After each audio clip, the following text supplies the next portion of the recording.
Divoxradio.com.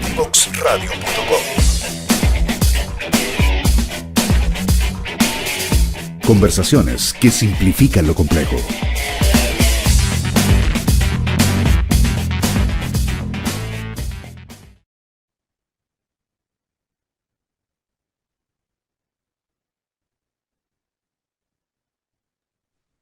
Hola, hola a todos, ¿cómo están? El día de hoy, en nuestro capítulo es salud mental analizado desde una perspectiva del desarrollo sexual. Como les presenté anteriormente, nos acompaña el doctor Tomás, sexólogo y director del Centro de Estudios de la Sexualidad Chile. Doctor Tomás, comenzando un poco introduciéndonos lo que es el desarrollo sexual, le quería consultar si usted nos podría hacer una especie como de introducción general de esto y después hacer como el link después con lo que es salud mental efectivamente y cómo estas Perfecto, las implicancias que tienen en salud mental. perfecto. Me parece muy interesante, André, el que podamos conversar acerca de cómo se desarrolla la sexualidad para poder entender de qué manera se relaciona con la salud mental. Y lo que podríamos decirle a nuestro auditorio es que cada vez que nace un bebé, cada vez que nace un ser humano, nace con una condición muy particular que es lo que llamamos los especialistas de altricialidad. Eso significa que nace en una condición de prematuridad, que nace con una gran inmadurez. Un bebé cuando nace no es capaz de moverse solo, no es capaz de alimentarse solo, no es capaz de bañarse solo, no es capaz de asearse solo, no es capaz de ir al baño solo, etcétera, etcétera. Por lo tanto, la altricialidad significa que depende 100% de que haya junto a él adultos, adultos que tienen que tener ciertas características. Tienen que ser adultos, ojalá con la mayor madurez y salud mental posible, y ahí introducimos el tema de la salud mental, y adultos que tengan una gran disponibilidad para tratar de entender qué es lo que necesita ese bebé, de manera de que tengan que decodificar a través del llanto, a través de los movimientos del bebé, qué necesita, qué requiere, para qué. Básicamente, para poder regularlo. ¿Qué significa regularlo? Significa que el bebé, cada vez que siente hambre, cada vez que siente frío, cada vez que siente calor, cada vez que necesita estar en brazos, cada vez que está aburrido, etcétera, etcétera, requiere de estos adultos para que lo ayuden a salir del estado negativo en el cual se va introduciendo, se va metiendo. Es decir, cuando le aparece hambre, por ejemplo, el bebé empieza a sentirlo internamente como un problema en su cuerpo que no sabe muy bien de qué se trata y alguien desde afuera tiene que traducirle, tal vez lo que requiere es darle pecho. Y entonces ese adulto, al darse cuenta que necesita alimentarse, lo ayuda a calmarse y a salir de la sensación de hambre que está teniendo en ese momento. Eso es lo que nosotros llamamos lo regula. Y hoy día entendemos que un adulto maduro, sano mentalmente, básicamente va a regular en 5 áreas distintas a un bebé humano. Cuando hablo de un bebé, estoy hablando al bebé desde que nace, pero fundamentalmente en los primeros años de vida que pueden llegar más o menos hasta alrededor de los 14, 15 años de vida. Lo va a tener que regular en la fisiología, es decir, va a tener que bañarlo, va a tener que alimentarlo, va a tener que darle líquido, va a tener que mudarlo, va a tener que limpiarlo, va a tener que regularlo en las emociones que se le desregulan. El bebé empieza a sentir rabia, empieza a sentir pena, siente alegría y el bebé en general tiende a exaltarse mucho y el adulto tiene que regularlo y tranquilizarlo. Va a tener que regularlo en el cuerpo, porque el bebé es fundamentalmente cuerpo, todo lo expresa a través del cuerpo. Se coloca más rojo, se coloca menos rojo, mueve las manitos, mueve los brazos, mueve las piernas. Todos tenemos más o menos configurado una idea de cuando un bebé está contento. Y básicamente es porque expresa a través del rostro que está en el cuerpo y del cuerpo cierta noción de alegría. Va a tener que regularlo en la afectividad, es decir, en las necesidades que tiene el bebé de sentirse querido, de sentir cariño. Y por último, va a tener que regularlo en todo lo que significa estar cerca de otra persona, cuerpo a cuerpo, en la sensualidad. Van a tener que regularlo en cómo lo tocan, cómo lo acarician, cómo lo acunan, cómo lo mecen. Porque cuando tú lo tomas con más presión, con menos presión, con más rudeza, con menos rudeza. Cuando lo bañas y lo secas, puede ser brusco, puede ser suave, puede ser tierno. Todo esto se lo estamos transmitiendo al bebé. Y el bebé va construyendo una memoria de cómo lo están cuidando a propósito de estas 5 áreas: fisiología, cuerpo, afectividad, emociones y todo este despliegue sensual, erótico del bebé en la relación a los cuidadores. Con esa memoria va a construir lo que llamamos la sexualidad. Es decir, la sexualidad es un enorme paraguas, André, que cobija estas 5 áreas: fisiología, cuerpo, emociones, afectividad y sensualidad y erotismo. Esas 5 áreas tienen que necesariamente ser reguladas desde afuera por los adultos. Y todos hemos tenido adultos distintos, y por eso que todos tenemos sexualidades distintas. Nadie tiene la misma sexualidad que un hermano, que una hermana, que el vecino, que el primo, que el papá, que la mamá, porque tuvimos cuidadores distintos. Esto tiene que ver y está relacionado muchísimo, decía yo, con cuán sana mentalmente sean las personas que cuidan al bebé. Porque esa organización sana o esa organización patológica se va a transmitir en cada una de estas áreas.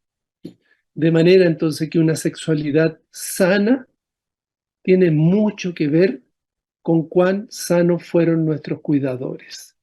Y cuando estamos hablando de salud mental, pensamos que solamente la salud de la mente, pero resulta que la mente está en el cuerpo. Por lo tanto, cuando estamos hablando de salud mental, estamos hablando de un cuerpo sano y de una mente, de un cerebro sano. Porque a veces tendemos a quedarnos con el reduccionismo de que tener una salud mental sana es como tener el cerebro sano, ¿ya? O la mente como si fuera una abstracción de solamente el cerebro. Pero resulta que sentimos con el cuerpo, y eso es salud mental. Resulta que deseamos con el cuerpo, no con el cerebro solamente. Entonces, salud mental es un cuerpo sano y una mente sana. Y obviamente un cerebro que es parte del cuerpo sano. Doctor, Esa antes de es la seguir relación, avanzando, Andrés. Sí, yo quería consultarle si pudiese como llevar un poco más a lo concreto el hecho de cómo los padres influyen en los 5 elementos que usted mencionó. perfecto. Yo decía entonces que un bebé, un niño, una niña, estamos hablando de los primeros años de vida, 2, 3, 4, 5, 8 años de vida, ya más o menos alrededor de la prepubertad empiezan a tener mucha más independencia, pero en todo lo que entendemos por infancia y niñez, niños y niñas son extremadamente dependientes de los padres. Pero no es solamente una dependencia emocional, que la hay, o afectiva. Dependen de lo que les demos de comer. Depende de cuán sana sea esa nutrición o no. Depende del lenguaje que les entreguemos. Dependen de las caricias o de los golpes que les demos. Dependen, en otras palabras, no solo del amor, y esto hay que entenderlo mucho, Andrés, no solo del amor, sino que dependen de los cuidados que les demos. Y cuando hablamos de cuidado, y aquí doy como un dato cultural, digamos, la palabra cuidado deriva del latín cogitare, que significa pensar. Todos recordarán, o mucha gente recordará la frase cogito ergo sum, pienso, luego existo, ¿cierto? La famosa frase de Descartes. Bueno, cuando hablamos de cuidar, y esto no es solo en la relación con un bebé o con un niño o una niña, con la pareja. Cuando hablamos de cuidar a la pareja, estamos hablando de cómo pienso a mi pareja.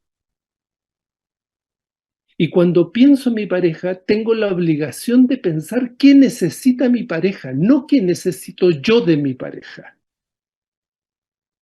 Por lo tanto, cuidar es pensar en el otro.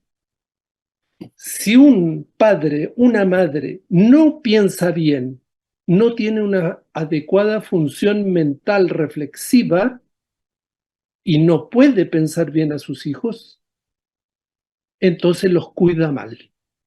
Ese es el tema. Y cuando los cuida mal, se descuidan una, dos, tres, cuatro o las 5 áreas que yo les nombraba recién. Por lo tanto, se descuida la sexualidad que engloba esas 5 áreas. Ahora bien, André, la vida sexual es una parte importante, fundamental, pero no exclusiva de la sexualidad. Por eso que los niños y las niñas tienen sexualidad, pero llega un momento en que empiezan a construir un espacio de intimidad específico que se llama vida sexual, donde empezamos a compartirnos con otros, con otras, e incluso con nosotros mismos en un ámbito de genitalidad, de placer, de disfrute. Y por eso que decimos que los niños tienen sexualidad, y muchos papás y mamás se espantan de esto. ¿Cómo van a tener sexualidad los hijos? Y es porque no entienden el concepto de sexualidad. Lo que los niños, niñas no tienen es vida sexual, pero tienen sexualidad y van a ir desarrollando una sana vida sexual en la medida que los padres y madres les podamos dar una sana sexualidad. Perfecto. Y yéndose, por ejemplo, a la línea más de lo que estábamos conversando sobre salud mental, ¿cómo el cuidar o descuidar durante los primeros años de vida en lo que constituye la construcción de la sexualidad, cómo influye esto directamente en lo que es la salud mental? Quizás tanto como síntomas, como algún problema, alguna enfermedad que se pueda presentar, etcétera. En general, en lo que es amplio espectro que es salud mental, no solamente son las enfermedades, sino también el bienestar de uno mismo. Por supuesto, yo decía entonces que dada la enorme dependencia que tenemos de nuestros cuidadores, habitualmente papá y mamá, ¿cierto? Hay muchos casos que es solo papá o solo mamá, o a veces la abuela o un abuelo, da lo mismo, pero en el fondo adultos, no son cuidadores otros niños, ni son cuidadores los adolescentes, porque no han terminado la madurez. Entonces a veces la gente se confunde y dice, sí, pero a mis hijos los cuidó su hermano mayor que tenía 15 años. A los 15 años era un adolescente que no has terminado de madurar, que no has terminado de desarrollarte y por lo tanto no puedes ejercer las funciones como si fueras un adulto. Otra cosa es que se adulticen y maduren falsamente, pero la inmensa mayoría de los adolescentes no están en condiciones de cuidar a un bebé. Entonces, se requieren adultos y estos adultos van a tener que ejercer el cuidado. Suponemos que aman a los hijos. La inmensa mayoría de padres y madres aman a los hijos. Lo que pasa es que nunca nos hemos puesto de acuerdo los seres humanos en qué significa amar, ¿ya? Pero con las distintas y diversas diferencias que hay de amar, ¿cierto? Porque hay papás que dicen, yo amo a mis hijos y les pago el colegio, ¿ya? Otro dirá, no, yo amo a mis hijos porque, sí, los veo una vez cada 10 días porque trabajo en la minería, ¿ya? Hay otro que dirá, yo amo a mi hijo y Bueno, les compro buenos regalos de Navidad. Hay otro que dirá, yo amo a mis hijos porque yo los trato con dureza para que se enderecen y crezcan derechitos por la vida. ¿Qué es amar entonces? No vamos a llegar nunca a ponernos de acuerdo. Por eso que hablamos de cuidados. Lo cierto es que los niños y niñas necesitan cuidados. Y ese cuidado que es dado por los adultos es fundamental. Y significa ayudarlos a no entrar en estados negativos, es decir, a no desregularse demasiado, para lo cual los adultos tienen que construir ciertas cotidianeidades. Por ejemplo, ¿qué significa cotidianeidades? Significa que todo niño o niña debería tomar un desayuno, debería almorzar, comer algo liviano a la 11, cenar temprano y acostarse. Esa es una cotidianeidad. Cuando tú lo haces programadamente con horarios, el cerebro y el cuerpo de ese niño y de esa niña se acostumbran a esa cotidianidad y se organizan en torno a eso cotidiano. Y por lo tanto, no entran en estados negativos, no tienen que pasar hambre. Pero entendemos que hay papás, hay mamás que por razones económicas, por la razón que sea, no pueden darle un desayuno, no pueden darle un almuerzo, y por eso que el Estado ha ayudado a suplir eso a través de una serie de programas que entregan desayuno, que entregan almuerzo, para evitar que esos niños entren en esa cotidianidad negativa, de la cual los cuidadores tienen que ayudar a salir a los hijos, proveyéndoles lo que necesitan, y si no se lo pueden proveer, al menos ayudándoles que el impacto emocional no sea tan intenso, porque el problema es cuando el impacto emocional es muy intenso. Como dice por ahí una canción de Joan Manuel Serrat, nada ni nadie puede impedir que nuestros hijos sufran. Así dice la canción, ¿ya? Porque no podemos estar al lado de ellos 24 horas al día. Pero lo que podemos darle es que si ellos pasan por experiencias dolorosas, alguien les pegó, alguien los maltrató, alguien abusó incluso, alguien no los trató bien, nosotros como cuidadores, primero le creamos al tiro. Y segundo, le demos todas las garantías de que vamos a estar con ellos y que vamos a ayudarlos a salir de este trance. Es decir, no podemos evitar que tengan una experiencia dolorosa, pero eso no significa que esa experiencia dolorosa se vaya a transformar en un trauma, en un sufrimiento. Entonces nuestra tarea es cuidar. Básicamente esa es la tarea de papá y mamá, cuidar.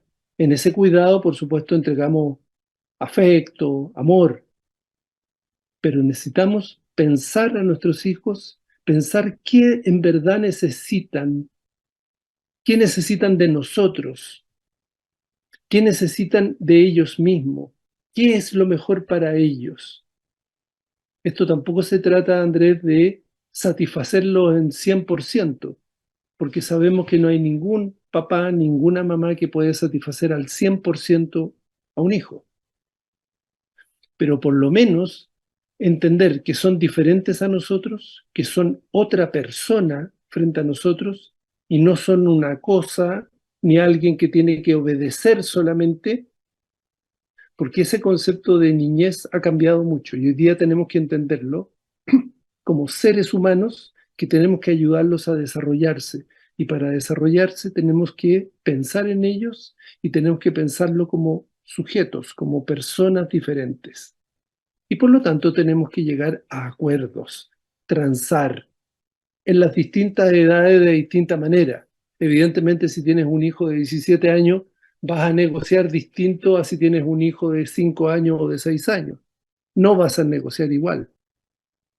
Pero ya no corre esta idea de que tenemos que imponer a rajatabla nuestra idea, esta idea de que la letra con sangre entra, eso en un mundo del 2023 ya no corre, entonces tenemos que cuidar, pensar y estar junto a nuestros hijos para darles lo mejor de lo que podemos darles, de lo que tenemos, que no significa satisfacerlos 100%. Doctor Tomás, nos vamos a una breve pausa comercial y continuamos con el programa. Conéctate con personas que saben. En divoxradio.com.